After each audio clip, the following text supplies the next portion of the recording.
तसव्वुर कीजिए कि आप किसी सुनसान वादी में हों, शदीद तूफान से बचने के लिए किसी गार में पनाह लें और अचानक पहाड़ से एक बड़ा पत्थर गिरकर गार का रास्ता हमेशा के लिए बंद कर दे, जहां ना रोशनी हो और ना कोई मददगार। ऐसे में आप क्या करेंगे?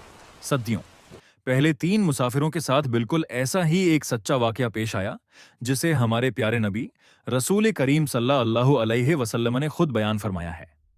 हदीस के मुताबिक 3 मुसाफिर तूफानी बारिश से बचने के लिए एक गार में दाखिल हुए। अचानक पहाड़ से एक देवहिकल चट्टान गिरी और गार के दरवाजे पर आकर रख गई। गार में घप अंधेरा छा गया और उनकी पूरी ताकत के बावजूद वो पत्थर अपनी जगह से ना हिला। मौत को सामने देखकर उनमें से एक समझदार शख्स ने कहा कि आज हमें उस मुसीबत से सिर्फ अल्लाह ही बचा सकता है। आओ अपने किसी ऐसे नेक अमल का वसीला देकर दुआ करते हैं जो हमने सिर्फ अल्लाह की रजा के लिए किया हो। पहले शख्स ने दुआ की कि ऐ अल्लाह, मेरे बूढ़े वालिदीन थे। मैं रोजाना बकरियां चरा कर लाता और सबसे पहले अपने वालिदीन को दूध पिलाता, फिर अपने बच्चों को देता। एक दिन मुझे देर हो गई और वालिदीन सो गए।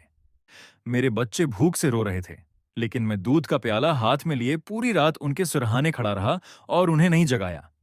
ए अल्लाह, अगर ये अमल सिर्फ तेरी रजा के लिए था तो इस चट्टान को हटा दे। इस दुआ पर पत्थर थोड़ा सा हट गया और रोशनी अंदर आई, लेकिन रास्ता अभी बंद था। अब दूसरे शख्स ने दुआ की कि ऐ अल्लाह, मुझे अपने चचा की बेटी से शदीद मोहब्बत थी। कहत के दिनों में वो मजबूर होकर पैसे मांगने मेरे पास आई। मैंने गुनाह की शर्त पर उसे रकम दी और वो तैयार हो गई। लेकिन जब मैं उसके करीब बैठा तो वो खौफ से रो पड़ी और कहा कि अल्लाह से डरो। ए अल्लाह, मैं गुनाह पर पूरी कुदरत रखने के बावजूद तेरे खौफ से फौरन पीछे हट गया और वो पैसे भी उसे बख्श दिए। अगर मैंने ये गुनाह सिर्फ तेरे खौफ से छोड़ा तो रास्ता मजीद खोल दे। चट्टान मजीद पीछे हट गई, लेकिन बाहर निकलना अब भी मुमकिन न था।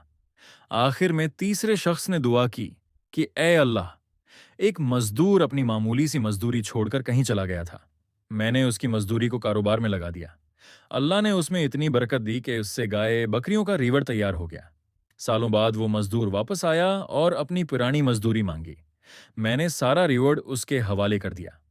वो हैरान हुआ तो मैंने कहा कि ये तुम्हारी ही मजदूरी की बरकत है। वो खुशी खुशी सब ले गया। ए अल्लाह, अगर मैंने ये अमानतदारी सिर्फ तेरी रजा के लिए की तो हमें निजात दे दे।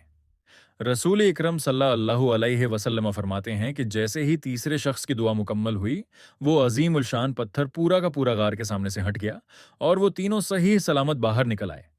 प्यारे दोस्तों, ये वाकया हमें सिखाता है कि वालिदैन की खिदमत, खौफ खुदा से गुनाह छोड़ना और अमानतदारी वो मुखलसाना एमाल हैं जो इंसान को हर बड़ी मुसीबत से निजात दिलाते हैं।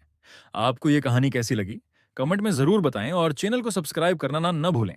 अल्लाह हाफिज़।